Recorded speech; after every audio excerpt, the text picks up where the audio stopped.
അവൾ നേരിട്ട ശാരീരിക ആക്രമണത്തെക്കാൾ മൃഗീയമായ സൈബർ ആക്രമണമാണ് കഴിഞ്ഞ കുറച്ച് ദിവസങ്ങളായി നടന്നു വരുന്നത്.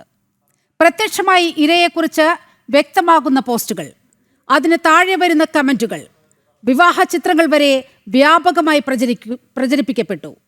അധിക്ഷേപത്തിന് ഏറ്റവും മുൻപന്തിയിൽ നിന്ന രാഹുൽ ഈശ്വറും സന്ദീപ് വാര്യരും അഴിക്കുള്ളിലേക്ക്.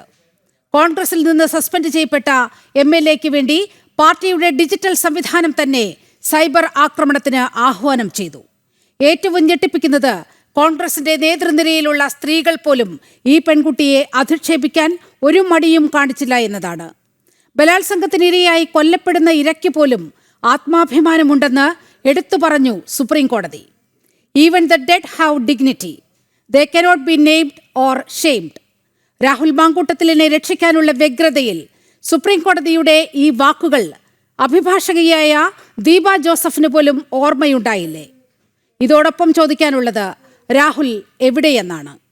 മുൻകൂർ ജാമ്യാപേക്ഷയിൽ തീർപ്പ് വരാൻ കാത്തിരിക്കുകയാണോ പോലീസ്?